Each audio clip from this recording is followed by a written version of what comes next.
Урматтуу төрага, биз сизди шайлап жатканда сиз депутаттардын үнү болом, атасы болом, коргоп турам деп бияктан убада бергенсиз. Ошондуктан бир добуштан шайлап бергенбиз.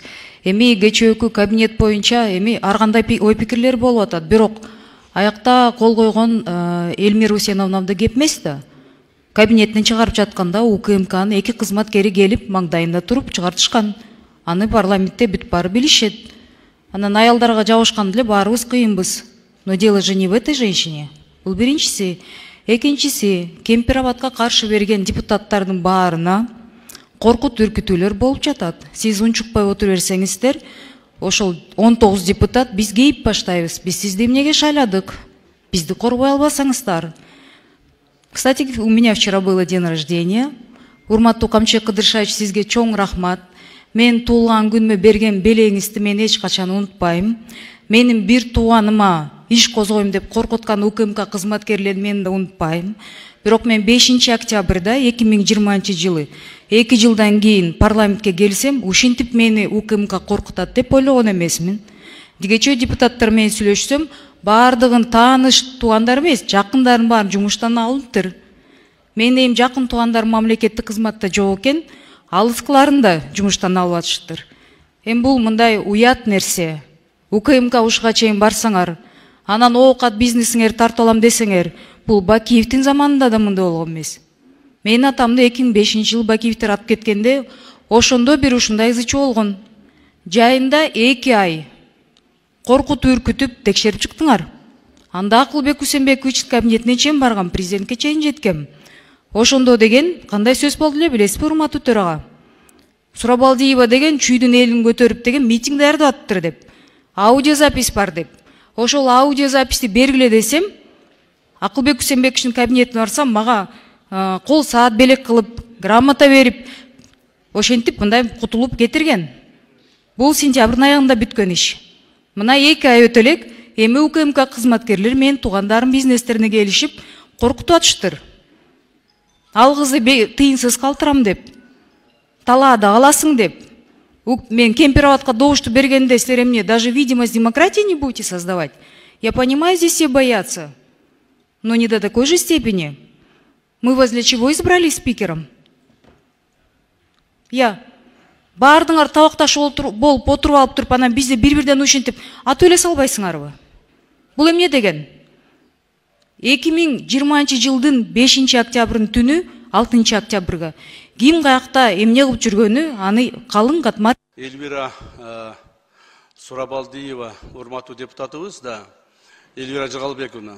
Так, ошол биздин ГКМБнын кызматкерлери коркутуп үркүтүп, жанагы налог боюнча маселелерди көтөрүп атат деп.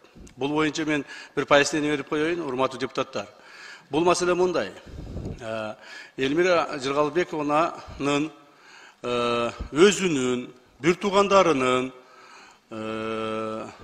карамагында Кудайберген деген базар бар. Кудайберген деген базарда 3000ден ашык контейнер бар. Так, ошол контейнерлерден булар, мен эми түшүндүрүп бергенге мажбур болуп атам. Бир нече мындай маселелерди ачканга мажбур болуп атам. Ошол контейнерлерде булар ар бир адамдан контейнерден 2000-3000ден жыйнадык деп отчет беришет. А бирок жыйнаганы эң аз жыйнаганы 7000ден 15000ге чейин жыйнашат. Ошол жерде налогтордун баарын эсептеп чыкканда, муну ГКМ эсептеп чыкпайт. Муну биз тапшырма бербейбиз. Муну биздин налоговый инспекция эсептеп чыкканда, бүгүнкү күндө Кудайберген базары мамлекетке 70 миллион сомдун тегерегинде налог төлөбөй коет. Так. Бул боюнча акты түзүлгөн. Жана муну булар төлөөгө милдеттүү. Бул элдин мамлекеттин акчасы. Анан депутатмын деп туруп эле бул жерден чыгып трибунан бар деп туура эмес маалыматтарды таратканды токтотуш керек. Биз эч кимге эч кандай мыйзамсыз мамиле кылбайбыз. Кылууга акыбыз дагы жок. Анан сырткары дагы бир эки урматтуу биздин депутаттарыбызга иштер бар. Мында алдын ала айтып коеюн, эртең дагы айтып чыкпагыла. Так, кээ бирлерине өтө оор кылмыштарга байланыштуу иштер азыр дайындалып, уже экспертизалар чыгып атат. Жакында Ген прокуратура иш козгой турган болсо, ага дагы айтып чыкпагыла. Өтө оор кылмыштарга шектелүү адамдар бар. Араңыздарда отургандар. Ал шектелүүнү биз териштирип чыгышыбыз керек. Ал боюнча бизге керектүү адамдар өздөрүнүн арыздарын берди. Биздин милдетибиз. Эгерде ошол арыз түшсө, биз аны карабай койсок, ошондо айтса болот. Мына мен арыз жаздым, мен арызым карабай атышат депчи. Эгерде биз ошо текшерүү маалында, же болбосо иликтөө маалында ал кылмыштар такталбай турган болсо, аны дагы сот аркылуу чечим кабыл алынат. Ошондуктан, урматтуу Элмира Жыргалбековна, сиз маган эч кандай претензия коюуга мындай негиз жок. Мен сизди көргөн да эмесмин, сүйлөшкөн да эмесмин, учурашкан да эмесмин, байланышкан да эмесмин. Так, ошондуктан сизди депутат катары сыйлайбыз. Эгерде сиздин кайсыл бир деңгээлде мыйзам менен өзүңүздүн бир проблемаңыз болсо, налоговый инспекцияга барыңыз, олтуруңуздар, разберитесь, так, андан кийин гана айтсаңыз болот. Эч кандай бир адамыңызды апарып биз камаган жокпуз, же башка кылган жокпуз. Жок жерден айта берген туура эмес болот. Тем более мен атымды атаганда, значит, мен атымды атап, фамилиямды атасам эле баары ушундай болуп кетет экен деген ойдон алыс болуңуздар. Мыйзамдын чегинде гана барыңыздар. Эгерде претензияңыз болсо, дагы бир жолу айтам, налоговый инспекциянын башчысы баруу берди. Ким эле? Туруп коюңузчу. Вот налоговый инспекциянын башчысы отурат. Ушуга претензияңызды айтыңыз, налогуңузду төлөңүз. Эгерде налог төлөбөй турган болсоңор, мыйзамдын чегинде биз чараны колдонобуз. Рахмат, кечиресиз. Рахмат, 5-чи микрофон. Рахмат. Урматтуу салык кызматынын жетекчиси. Микрофонду аласыздарбы? Кудайберген базарында, жайында 2,5 ай текшерүү жүрдү, туурабы? Канча салыкты доначисление болду, канчасын төлөштү? Ал менин апам. Маркум Жыргалбек Сурабалдиевдин жубайы. Мурдакы эми ана вдова сейчас. Сколько доначислили? В порядке 2 миллионов. Прошло сколько месяцев с того периода проверки? Сентября. 2 месяца. Бир ай өттү. Бир айда сизди адашты деп, сизди ГКМБ текшердиби? Жоопкерчиликке тартылдыбы бирөө? Салык кызматынан? Жок. Тартылган жок. Сиз адаштыңызбы? Же Камчы Кыдыршаевичтин бир тууган иниси биякта турат, Элвира, сен кемпир абатка каршы бербедиңби, өзүңдөн көрдү деген сөздү мен кандай түшүнөйүн анда? Биякта азыр иниси айтат, причем тут я деп. А причем тут мои родственники тогда? Кечөө мага мына Кудайдын куттуу күнүндө, менин туулган күнүмдө мына досу отурат жанында, кабинетине чакырып алышып, гүл берип, торт берип, туулган күнүңүз менен куттуктап деп, ошактан сураганда ма берген жооптору. Жанында отурган кишисинен мына бир тууган иниси.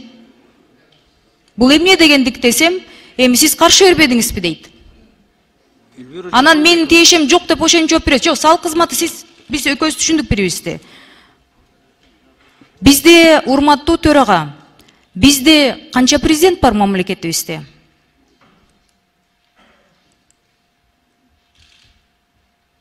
Бир президент, туурабы? А у меня такое ощущение, что у нас 2 президента. Причем второй негласный президент. Каалагандай калчап, каалаганын коркутуп, каалагандай кылып атат да. Алыңар аял кишиге күнүңөр түшүп калгандай болуп, алыңар мага эле жетип калса, Камчы Кыдыршаевич, сиздин да аялыңыз бар, сиздин да кыздарыңыз бар. Мени 17 жыл мурда менин апамды Бакиевтер чырылдатып, күндүз атамды атып кеткенде жалдыратып коюшкан. Ошондо 40 күн келип мени кураткан. 17 жылдан кийин тарых кайталанып жатат. Азыр бияктан деген я тут не при делах, я тут ни при чем деп алдабаңыз. 2 ай мурда салык кызматы эмне келип кетти анда? Азыр 1 айдан кийин өчөшкөндө болуп эмне майдаланып атасыз? Кабинеттен кууп чыктыңыз, УКМКнын биякта ар бирөөсүнө мына биякта отурган депутаттар сүйлөй албай да калышты. Баары айтып атат. Кечээ бүт кыдырып чыктым каршы бергендерди. Мен де мамлекеттик кызматта иштеген туугандарым жок экен. Баарын кетирдиңиздер. Кечээ болсо кыргыздын жараны экен, аны вообще кууп салдыңар. Сизге жакпаганын баарын кууп, атып эле салбайсыздарбы? Жакпайт экен айтканыбыз. Айтышпай да калды сиз менен эч ким. Мушташ эле тиги эркек киши болуп деген тиги биякта бирөө сүйлөсө, аны да кабинеттин эртеси күнү. Это мелочность. Я настолько вас разочарована, я была совсем другого мнения. Но меня больше пугает то, что... Рахмат. Урматтуу Элвира Жыргалбековна, дагы бир жолу айтайын сизге. Сизде мен көргөн да жокмун, сүйлөшкөн да жокмун, уккан да жокмун, билген да жокмун, эч кандай сиз менен байланышым жок. Бул бир. Ким менен байланышыңыз болсо, ошого таарынам. Так, эч кандай мамлекетте канча президент бар экенин билбесеңиз, анда уят эмеспи сизге. Андан сырткары майдаланып мен эч нерсе кылган жерим жок. Кечеки жараныңыздын, сиздин жараныбыз деп ататкан адамдын чыгарылышын ага дагы эми сөз бересизби, бербейсизби же тартиптүүрөөк болбойсузбу? Сизди угуп турдум го. Тартиптүүрөөк болуп туруңуз, пожалуйста. Так. Анан каяктагы эле жок нерселерге менин атымды жабыштырып айта бербең да. Кечеки соттун чечимин, сот чечим чыгарды. Ички иштер министрлиги расследование жүргүздү, прокуратура аны утвердить этти. Причем тут я? Еще раз говорю, ну естественно, это не я, не наше ведомство. Суд принял решение и выдворили. И что я должен? Я даже об этом не знал. Понимаете ли? Я бегаю по командировкам, работаю, уже 2 дня встречаю коллег. Я даже не знал о том, что его выдворили. Только ночью, когда домой приехал, после этого узнал. Во-вторых, вы ознакомьтесь, почему его как бы выдворили. Анан эми жөнөн айта бересиз, уят эмеспи? Сиз акылдуу адамсыз. Ал эми сиздин атаңыз боюнча атамды өлтүрүп койду дейсиз. Атаңызды өлтүрүп койсо, ал убакта мен 2005-жылы депутат элем. Атаңыз как раз атып койгондон кийин 15 мүнөттөн жанынан мен жетип барганмын. Билбесеңиз. Так, ошол жерде мына биз ошол жерде көргөнбүз ошонун бардыгын. Мени эч кандай билбейт деп айта бербеңиз. Кимдин эмне кылганын да өзүңүз жакшы билесиз. Алар менен кайра достошуп жүрөсүз.